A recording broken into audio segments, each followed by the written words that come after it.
জেলা বিচারপতিকে গ্রেপ্তারের দাবিতে আমবাসা থানার দ্বারস্থ হল তেপরা মথার অভিযোগ, ওই জেলা বিচারপতি আইন নিজের হাতে তুলে এক নিরীহ শ্রমিককে বেধড়ক মারধর করেছেন।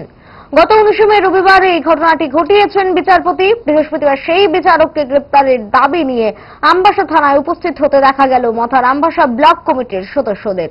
আক্রান্ত শ্রমিকের নাম ধর্মেন্দ্র ত্রিপুরা ওরফে ধন রায়।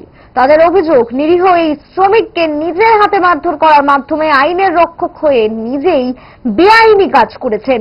এই ঘটনার জন্য খোদ জেলা বিচারককে গ্রেপ্তারের দাবি লিখিতভাবে আমবাসা থানায় জানিয়েছেন মথা নেতৃত্ব। ঘটনা জানিয়ে সংবাদ মাধ্যমের সামনে ক্ষোভ উগরে এক মথা নেতৃত্ব জানান,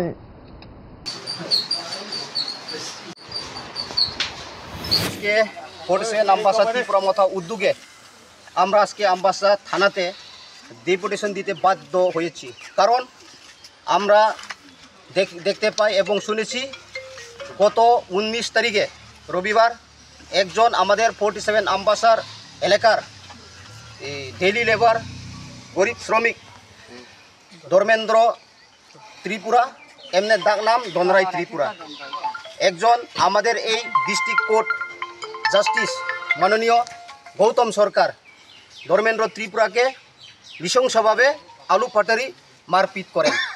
সেই জন্য আমরা এই ডিস্ট্রিক্ট কোর্টের জাস্টিস শ্রী গৌতম সরকার কিভাবে একজন নিরীহ মানুষদের উপর হামলা করতে পারে সেই বিচারের জন্য আজকে আমরা ত্রিপুরা মথা 47 আমবাসা ব্লক তরফ থেকে আমরা জাস্টিস পাওয়ার জন্য আমবাসা পিএসএ আমরা ত্রিপুরা মথা একত্র হয়ে আজকে ডেপুটেশন দিতে বাধ্য হয়েছি।